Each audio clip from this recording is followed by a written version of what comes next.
Le débat qui vous est proposé ce soir porte sur le patriotisme économique, sujet pour lequel nous avons réuni des invités prestigieux que je salue et que je remercie vivement. Leur présence témoigne que nos rencontres économiques, lancées en 2009, ont su s'inscrire dans la durée en traitant de sujets majeurs, mais qui tous trouvent une résonance dans l'actualité. Saint-Germain-en-Laye souhaite par ces rencontres se rendre encore plus attractive en mettant en avant, outre ses atouts bien connus, sa dimension internationale. Notre objectif est de créer à Saint-Germain un véritable pôle d'excellence économique. Nous souhaitons que notre ville devienne à terme l'un des pôles internationaux de l'Ouest parisien. Et maintenant, chers amis, place au débat.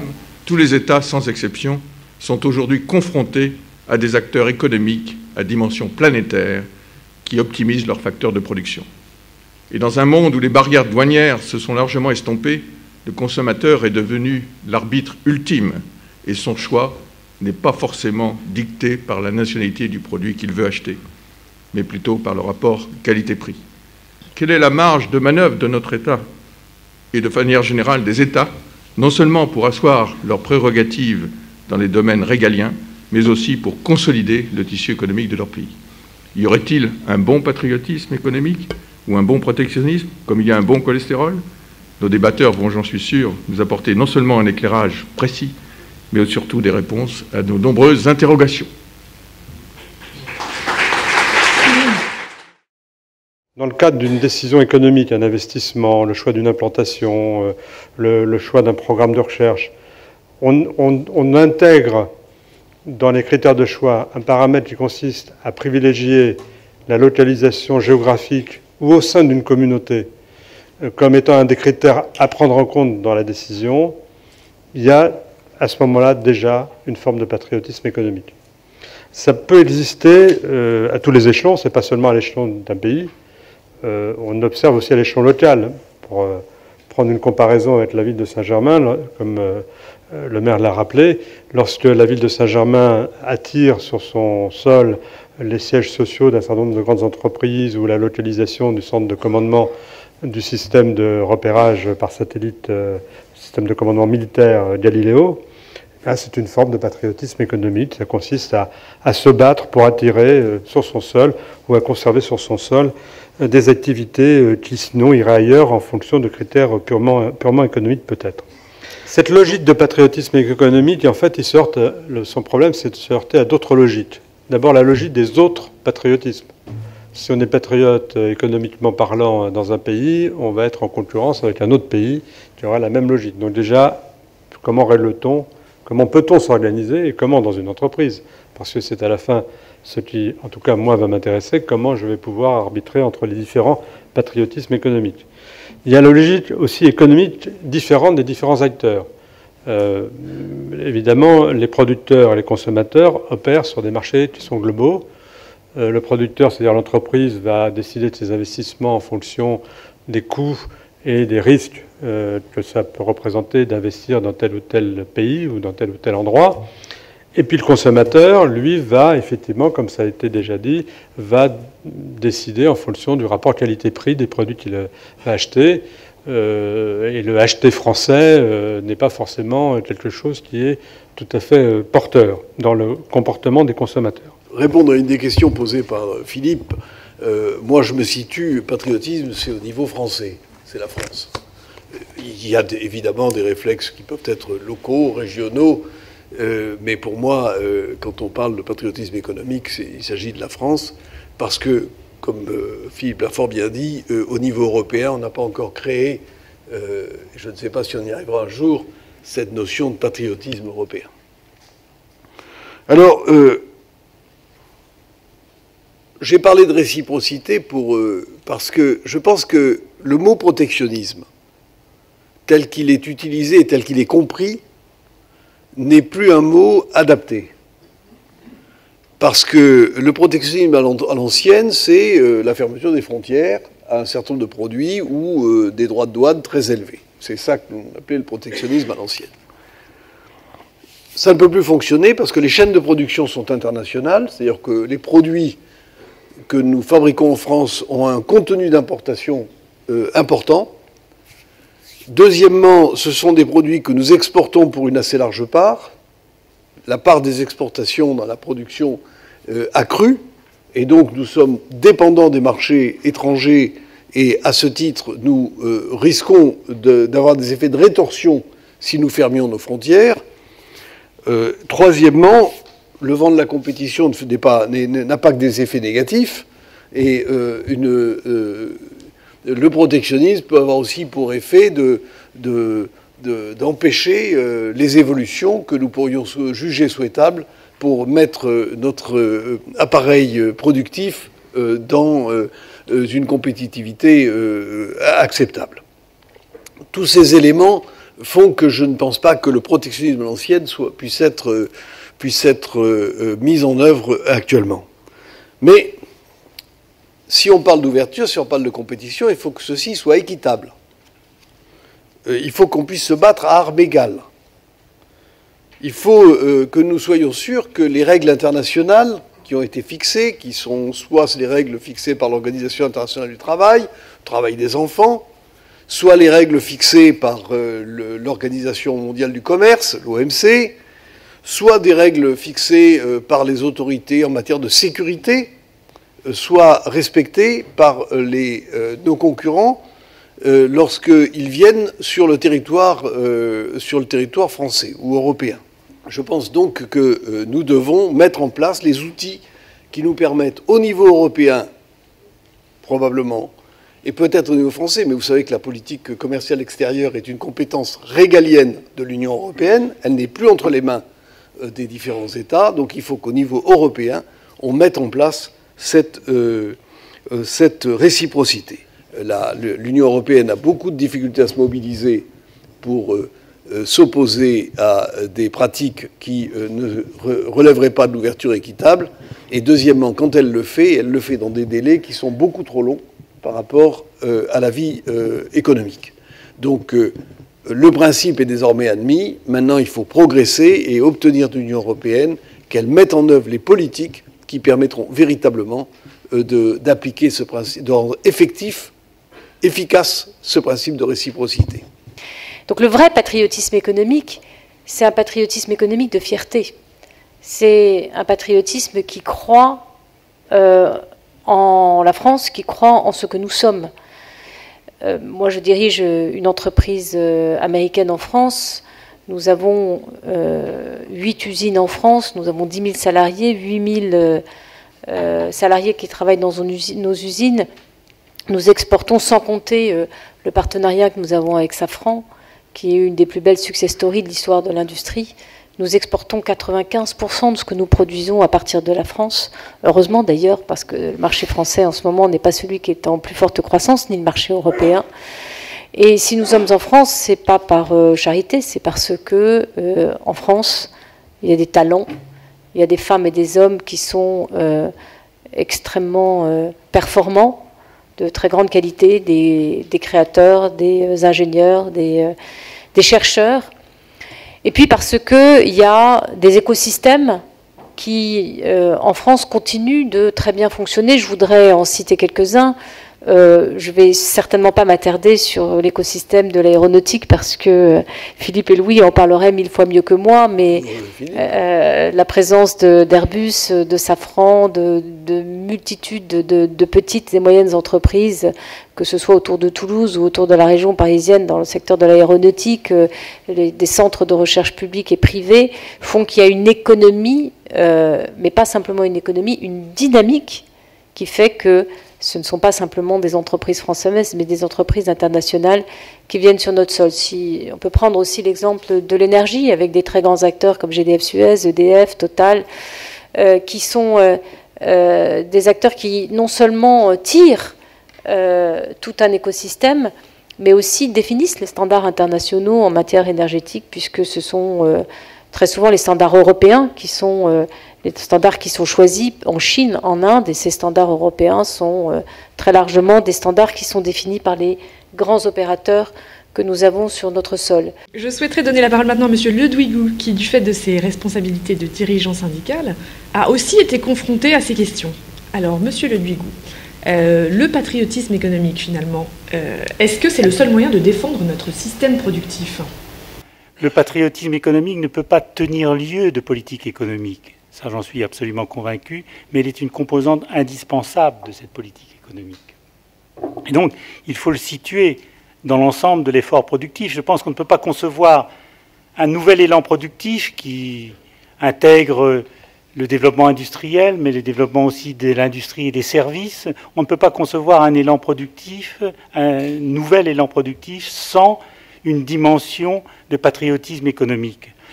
Je pense qu'on a caricaturé le patriotisme économique en l'assimilant au protectionnisme. Moi, je n'ai pas du tout envie de revenir à Méline et à la problématique de la défense historique de l'espace agricole français tel qu'il était conçu il y a plus d'un siècle maintenant.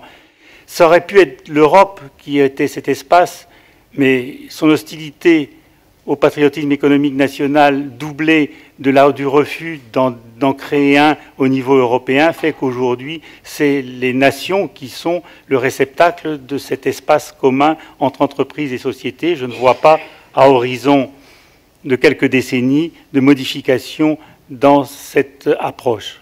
Nous avons ouvert sans réflexion nos systèmes financiers à la finance anglo-saxonne. Ça ne remonte pas à la dernière décennie, ça remonte au milieu des années 80, à partir de 84 notamment, alors que l'on sait très bien que la finance européenne et que la finance française s'est toujours développée avec une certaine protection vis-à-vis de la finance anglo-saxonne. On se plaint de ne pas avoir de fonds de pension, mais qu'est-ce que l'on fait des 1200 ou 1300 milliards que l'on collecte en matière d'assurance vie aujourd'hui? On est en train de voir des sociétés comme AXA qui désinvestissent massivement du secteur productif, sous la pression d'ailleurs de règles comptables internationales que les États-Unis n'appliquent pas strictement chez eux. Donc, quelle place va avoir la finance dans une réflexion sur la capacité sur le patriotisme économique? Je pense que c'est une question essentielle qui montre aujourd'hui qu'il y a besoin, y compris, d'instruments spécifiques pour le développement de financement pour le développement industriel, et que cela implique l'intervention d'organismes publics, parapublics, qui jouent un rôle important. Monsieur Bertrand Decré, qui en sa double qualité de président du MEDEF Yvelines et de patron d'une PME locale, participe à notre débat ce soir. Monsieur Decré, de nombreuses PME sont effectivement exposées au vent du large de la concurrence internationale. D'autres, au contraire, profitent de barrières réglementaires qui existent encore. Que pensez-vous de ces slogans ou labels que l'on a vu fleurir ou davantage exposés ces derniers temps, comme acheter français, produit en France?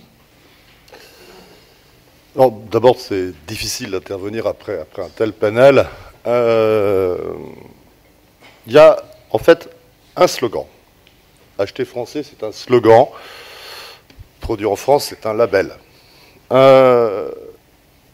Le slogan acheter français, je pense qu'il doit être vécu comme une incitation. En aucun cas comme une injonction. Parce que si nous appliquions ce slogan à la lettre, on en reviendrait, ce que vous avez tous dit préalablement, à faire du protectionnisme. Si le seul critère de choix, c'est français, on arrivera à deux écueils, inévitablement. Le premier, c'est que les autres feront la même chose. Et puis, nos entreprises, étant bien protégées à l'abri de leurs barrières, vont échapper au jeu de la concurrence. Et le marché n'aime pas ça en général, et le marché reprend toujours ses droits. Par contre, si acheter français est une incitation, si dans un rapport de qualité-prix égal, on a une préférence nationale, oui, ça je pense que c'est du patriotisme. On n'est pas du tout sur le même domaine. Ensuite, le label produit en France. Produit en France, c'est pas forcément, et j'ai adoré votre réflexion, Madame Guémard, sur les entreprises étrangères, sur le sol français. C'est produit en France, mais pas forcément par des entreprises françaises. Quand une entreprise implante une usine, notre territoire, ben, elle crée de l'emploi, de la richesse, et qui profite à nos concitoyens. C'est pas tellement de se poser la question des nationalités des entreprises, parce qu'après tout, c'est quoi la nationalité d'une entreprise? Quand vous prenez le CAC 40 et que vous savez que, ça dépend des jours évidemment, mais entre 55 et 60% du CAC 40 est détenu par des entreprises étrangères. Il y en a beaucoup qui sont détenus par des fonds de pension américains. Merci la grand-mère américaine qui permet aux entreprises françaises de vivre, que quand vous regardez où sont situés les sièges sociaux, quelquefois pour des raisons fiscales, ils sont en dehors de France, et je ne citerai pas de nom pour être charitable. Quand vous voyez que les grands groupes internationaux ont en général autour tout simplement de 10% de leur activité qui est en France, est-ce que ce sont des entreprises françaises ? La réponse est non, ce sont des entreprises d'origine, d'âme française, peut-être encore de culture française, dont nous devons évidemment être fiers plutôt que de les critiquer à longueur de journée, puisque c'est elles qui conduisent et pilotent la recherche et le développement et permettent à tout ce tissu de PME de se développer. General Electric n'est pas une société hors sol, c'est une société américaine.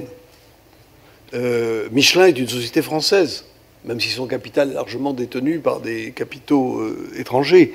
Les entreprises ont des ADN et je pense qu'il faut être attentif à cela, parce que je pense que c'est un atout pour un pays comme la France d'avoir des grandes entreprises qui ont un ADN français. Et je crois que ce n'est pas uniquement parce qu'elles investissent en France, mais parce qu'elles ont des réflexes, des comportements à l'étranger qui peuvent aider l'économie française. Première des choses, nous vivons dans un pays de PME. 94% des entreprises françaises ont moins de 10 salariés. Ça, c'est un fait. Par contre, nous avons des entreprises qui sont du CAC 40, qui sont des fleurons internationaux, qui ont des performances et j'ai aimé le terme de M. Guigou, qui peuvent être, et on y travaille d'ailleurs, certains de chez nous aux commissions internationales, pour que ces grandes entreprises soient nos porte-avions, les porte-avions de nos PME, pour justement, avec le savoir-faire, ensemble, que cette communauté puisse gagner. L'entreprise pour laquelle j'ai la chance de travailler a choisi d'être en France. Je voudrais, si je peux juste encore utiliser 2 minutes le micro, répondre à une question qui ne m'a pas été posée, mais qui c'est permis. C'est permis. C'est justement sur le patriotisme économique et sur la marque France, puisque comme Louis Gallois l'a rappelé, j'ai participé à un groupe de travail sur la marque France que je ne pilotais pas, mais dont j'étais une assidue et studieuse élève. Et quand on a démarré ces travaux, qui m'avaient d'ailleurs été demandés par Arnaud Montebourg, donc vous voyez qu'on a les meilleures relations du monde, je me suis amusée à chaque fois que je rencontrais quelqu'un de lui demander c'est quoi pour toi ou c'est quoi pour vous la marque France. Et j'avais systématiquement 2 réponses. La première, de toute façon, avec ce gouvernement de qu'est-ce qu'on peut faire. Et la deuxième, c'était, après réflexion, les Français pensent de nous, les étrangers pensent de nous que. Et la litanie sur les qualités françaises, etc. Mais jamais spontanément, et j'ai dû poser la question, je ne sais pas, 300 fois, j'ai jamais eu spontanément la France pour moi, c'est. Donc le premier patriotisme économique, c'est nous, citoyens français, qui devons le porter. Vous interrogez un Américain, il vous parle du rêve américain. Vous interrogez un Allemand, il va vous parler de BMW, il va vous parler de l'excellence allemande. Vous parlez à un Suisse, il va vous parler de l'exactitude suisse. Enfin, nous n'avons pas de récit économique. Nous avons les plus grands... Alors après... Au bout d'un certain temps, quand vous interrogez les gens, évidemment, ils vont vous dire la Tour Eiffel, le luxe, ils vont vous dire Victor Hugo, peut-être Pasteur, Napoléon.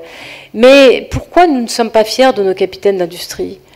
pourquoi nous n'avons pas la fierté, nous en avons deux ici, deux grands capitaines d'industrie. Pourquoi ne sont-ils pas reconnus comme entre des gloires nationales? Je veux dire, on devrait être fiers des femmes et des hommes, mais c'est vrai.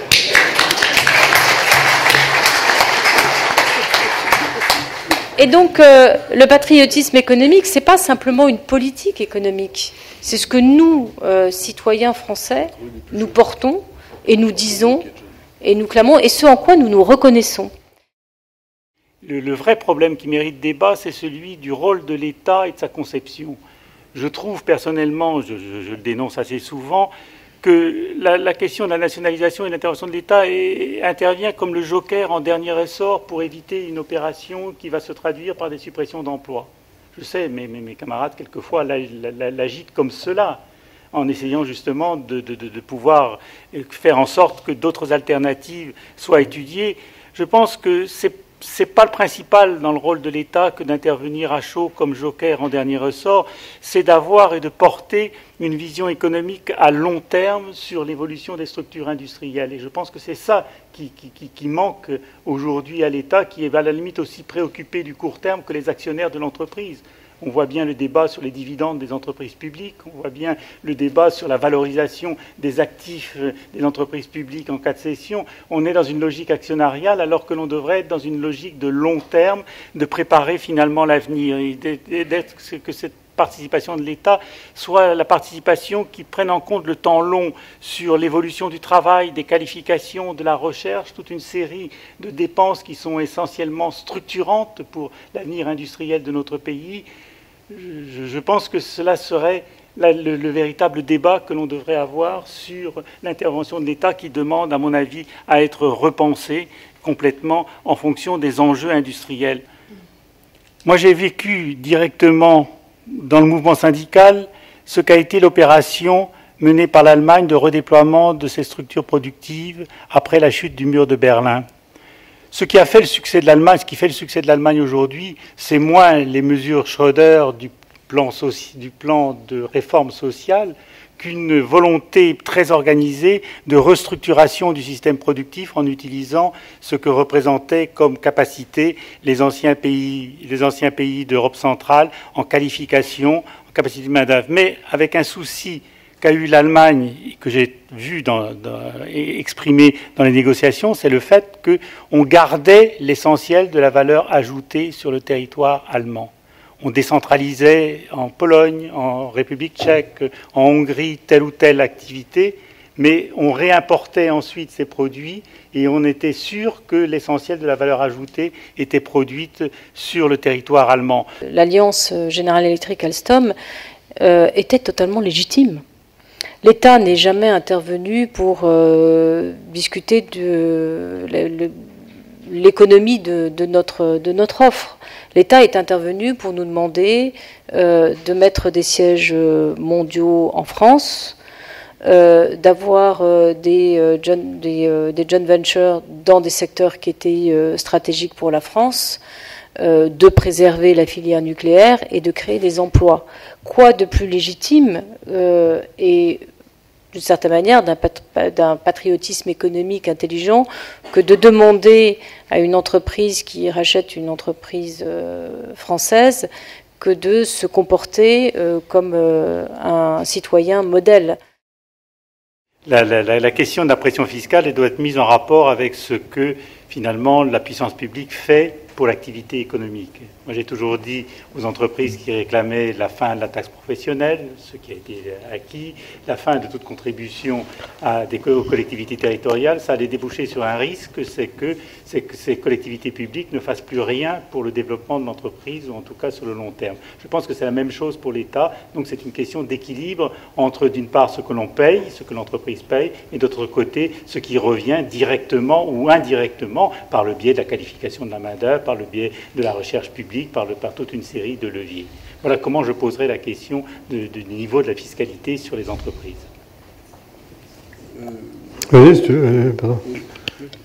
Juste un mot sur l'optimisation fiscale.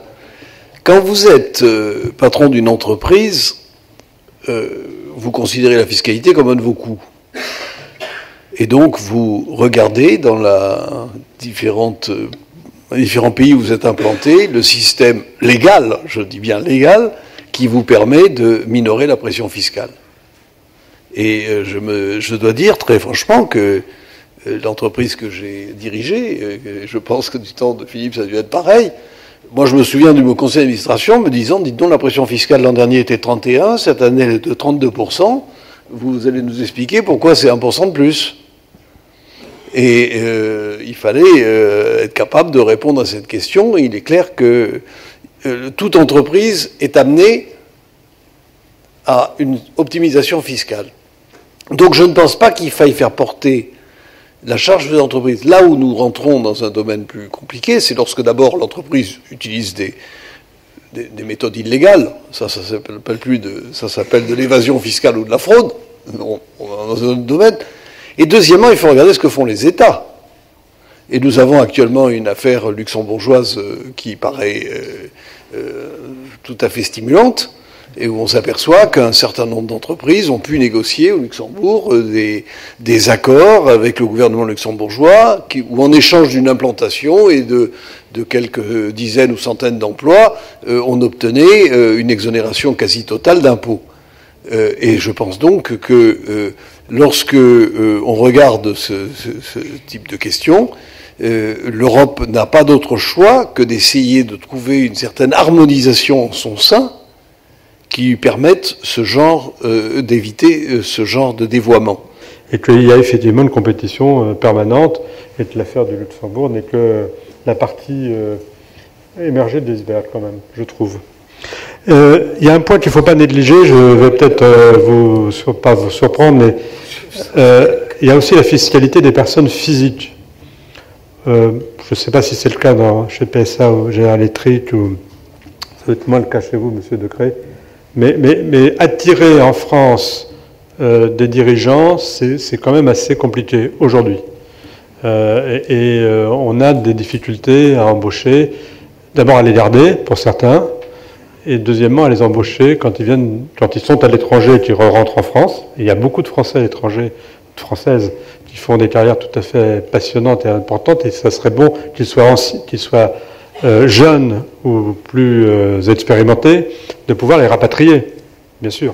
Et là, il y a des difficultés, on a du mal. Donc le patriotisme économique, c'est tout simplement une chose, c'est de vouloir que ça soit en France que se passe le meilleur du monde. Que ce soit en France qu'on ait les meilleurs centres de recherche et que, contrairement donc aux apparences, nous sommes un pays beaucoup plus ouvert aux investisseurs étrangers que ne le sont les Anglais, puisque pour eux c'est 1 sur 7, et que ne le sont les Américains, puisque les Américains c'est 1 sur 20, et l'Allemagne, je ne crois pas me tromper en disant que c'est 1 sur 12. Donc la réalité de notre pays, c'est que la croissance, la richesse de notre écosystème est fait des talents qui sont les nôtres, mais aussi de ceux qui viennent d'ailleurs et qu'on aimerait bien non seulement garder, mais développer pour que le meilleur se passe en France et à Saint-Germain-en-Laye.